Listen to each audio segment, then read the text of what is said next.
Hello everybody, this is Kiyoshi here and welcome back to another episode of Kiyoshi's Aquarium. In today's topic, we'll be talking about fish stocking ideas for your nano aquarium. So without further ado, let's get started. I mean, I personally love nano aquariums.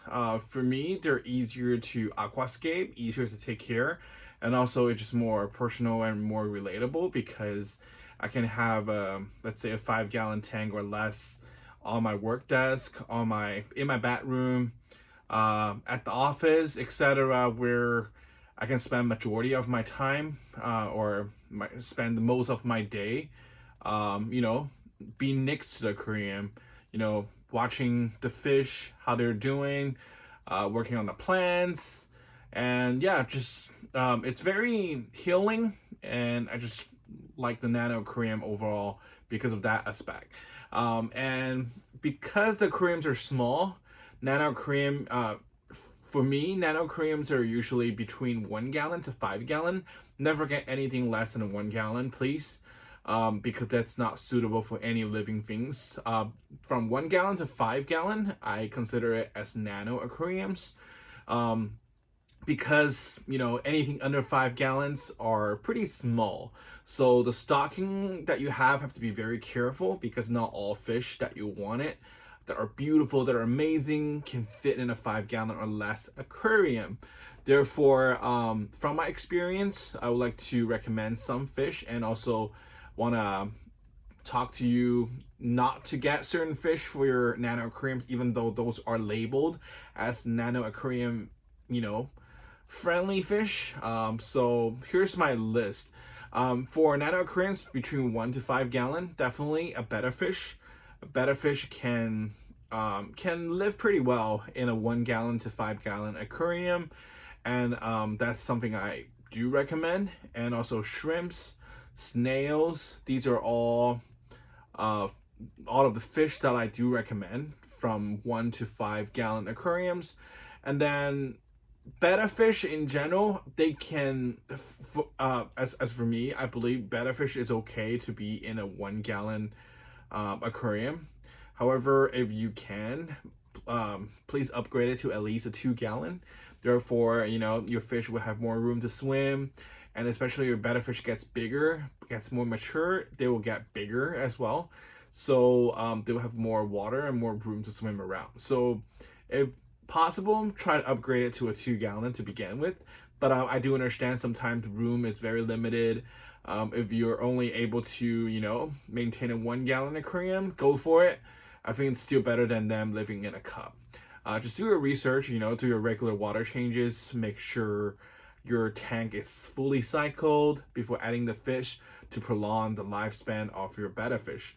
Snails and shrimps, I think they're all suitable for 1 gallon and up. So those are all my recommendations. And then from 3 gallon up, from 3 gallon to 5 gallon, I also recommend pygmy corydoras, or any dwarf corydoras in general. That includes salt and pepper corydoras and also pygmy cories. Currently in my nano aquarium, I have about 9 pygmy cories.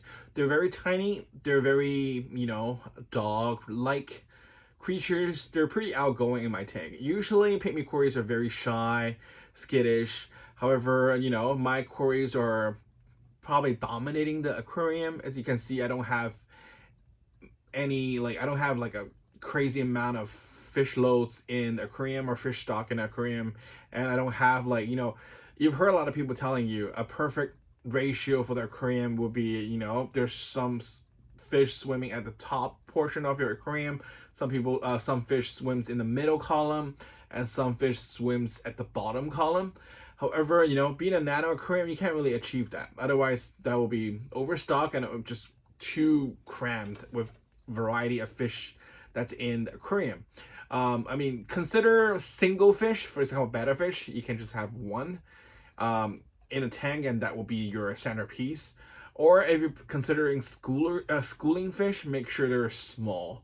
Pygmy cories and salt and pepper cories are some of my favorites. I have experience raising them, and they're pretty beginner friendly as long as your tank is fully cycled. and just do your research. Make sure you have at least 6 quarries of its own kind, not mix and match. You know, you don't want to do, let's say, 3 pick me quarry and 3 salt and pepper quarry. That does not count as schooling. You know, make sure the same kind. If you want to, you know, for nano fish, you can't really mix and match, to be honest with you. If you have a 10 gallon, definitely you can mix match different, you know, you can have, like, say, 6 pick me quarries and 6 salt and pepper quarries. I think they will be fine. But for nano aquariums, like 5 gallon, 3 to 5, between 3 to 5 gallons, I definitely suggest you to only focus in on one particular type of quarries. If you go for salt and pepper, then don't get pygmy. If you're going for pygmy quarry, then don't get salt and pepper. Salt and pepper, from my experience, they do get slightly bigger, especially female when they get mature. So I will say, you know, minimum is 6. I think you should just get the minimum. However, salt and pepper usually stays at the bottom. They're pretty calm during the daytime. They only come out when there's food, of course, and when the light is off, they might be a little bit more active searching for food. But in general speaking, salt and pepper are pretty not active. It's a perfect way, a perfect setup, definitely with fine graded sand as your substrate, and then have some driftwoods that has like holes, or the way your driftwood's being positioned, that creates like a natural looking cave for them to hide. From my experience, salt and pepper really enjoy caves. They like to hide in a cave during the daytime or during your lights up timing, and when the light is off, they probably will come out and search for food. But yeah, salt and pepper quarries, most of the time, almost 100%, they stay at the bottom of the tank. Only occasionally they may, you know, go up to the air to get some fresh air, but that's about it. As for pygmy quarry, they're a lot more active. You know, there are shoreline fish. They don't usually school like tetras, you know, all towards one direction, all have a common goal. Whereas, I mean, I have pygmy quarry, as you can see. They're actually shoring. Let's say 2 or 3 gathered together, you know, form a little small group, or 2 from, you know, at the other end. Sometimes it's just a solo fish is there doing their own tricks. They're not really schooling fish, but they are shoreline fish. So, and each of them have their very unique personalities. You know, some of my pygmies are very outgoing, very adventurous. They're always, you know, hype and excited about new stuff that I added to the tank. For example, I got a new plan, I got a new setup. I'm also working on a project that I will show you guys maybe later in the videos. They're all very curious. I also have pygmies that are very skittish. Whenever I get near the tank, they will hide. You know, I also have pygmies who just eating 24/7. Every time I see it, he's out there searching for food. So yeah, if you want something more exciting, more active, bottom drillers, pygmy quarries are definitely something that I recommend. They stay tiny. They're usually less than 1 inch when they fully mature. Females are usually bigger than male. All the quarries that I have in this tank, they all came from the same batch, from the same spawn. As you can see, they're the same age. However, some are slightly larger than the other. That's because the larger size ones are definitely females, whereas the males are definitely smaller. Females are usually around 1 inch, and the males are probably around like 0.7 inch or something. They're perfect for nano aquariums. Of course, for any of these quarries, the larger the number you can get, the better. If you can get a 10 gallon, of course, you can have 12 to 20 quarries. That will be amazing. That's something I've done in the past. Having a nano aquarium less than 5 gallon, I recommend you do at least 6. I have 9 quarries in my aquariums. Kind of a little bit to the limit of the stocking here, but yeah. I mean, I've done enough research, and I have experience in nano aquariums, so for me it's working. You know, all of the 9 that I got from day 1 all lived up till this day for a couple months. I have 0 casualties so far, knocked on the wood, but yeah, I mean, so yeah, I'm lucky with it. Plus, I've done enough research. I also always watching my water parameters. with the test kits and all that to make sure everything goes right. So make sure you do your research, if you want to overstock a little bit. I don't really go by the 1 gallon per inch of fish or something, that kind of rule. It's not always work like that, but do your research. Whatever works for you. It's okay. I mean, definitely understocking is better than overstocking, but if you're doing it cautiously and if you have experience with overstocking on your fish and they're doing okay, keep doing it. I mean, yep. Anyways, yep. So pygmy quarries are one of those options that I do recommend. Speaking of the fish that people usually recommend for nano aquarium, which I'm against, are definitely any type of tetras. That includes all the tetras that you hear, like the yellow X-ray tetras, caradinos, even neon tetras. Maybe neon tetras are the only tetra that I'm somewhat okay. If you have a 5 gallon, you can keep a school of 6 in it because they stay small. But tetras are usually very active and they prefer like longer, like rectangle shaped aquariums more because they like to swim horizontally. And with nano aquariums, there's really not much room for those kind of active fish to have enough room to swim. It's not about their size. For example, neon tetras, their size stays very small, less than an inch. Just speaking on the size, they should have no problem to be kept in a 5 gallon. However, it's just not ideal. You won't see their natural behavior because, they need more water space to swim around. And also, for neons, if you're just getting 6 of these minimum numbers, it's not as cool as or aesthetics as you're having 10 or 20, for example. So I personally do not think tetras belongs to like nano aquariums. Any tetras, even the tiny ones, they belong to like a 10 gallon plus aquariums. So I definitely do not recommend tetras. And also, Daniels, petrofish.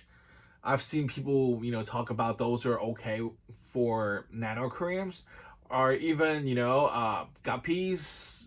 Those I've heard people said that too. I personally do not recommend neither because those are all very active fish, especially Daniels.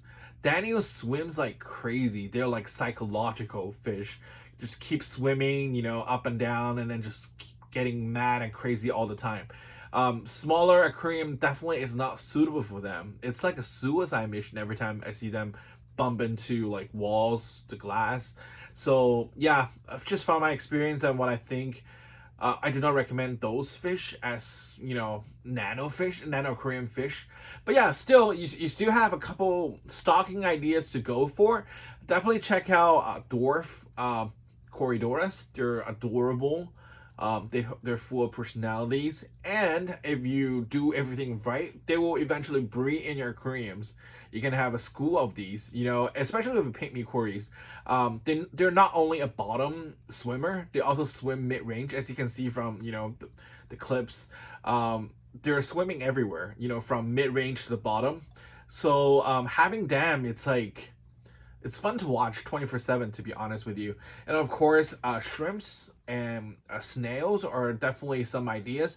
I currently do not have any snails in my aquarium, but I do plan to get maybe one when I start having algae problem. Now, so far, I don't see much algae problem going on in my aquariums, so I do not plan to introduce, any snails at the moment.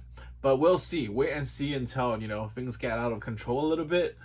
When algae start to grow a little bit, maybe that is the time I will introduce what is it called? Snails. In terms of snails, I highly recommend Neri snails. Those are my favorites. They stay small, about an inch. They live about a year to 3 years, and they're very easy to take care. They're herbivores. They only eat vegetables and algae. And if your tank is too clean, maybe feed them little, algae waivers. They should be fine with it. But yeah, and also shrimps. I currently do not have any shrimps in it as well. I just want, you know, my Cory to settle a little bit more. Right now they're basically dominating this aquarium. My betta likes to leave them alone. My betta name is Buzz. He is such a friendly betta. I see zero aggression towards from him to any of the Corys. They just live peacefully together, and usually, as you can see, my alien betta is very shy and skittish. You don't see him around this tank, right? Because he hides. He hides. He likes to hide a lot, and he likes to be left alone. And yeah, I'll show you guys my project in the next video or so you guys can get a better idea of where my betta is and where his favorite spot, especially during sleeping time. But yeah, this is now for this video. I hope you guys get inspired and learn something new. Feel free to leave your comments. Let me know your thoughts or questions. I would love to hear your experiences and thoughts. Thank you guys so much, and I'll talk to you guys in the next video. Bye-bye.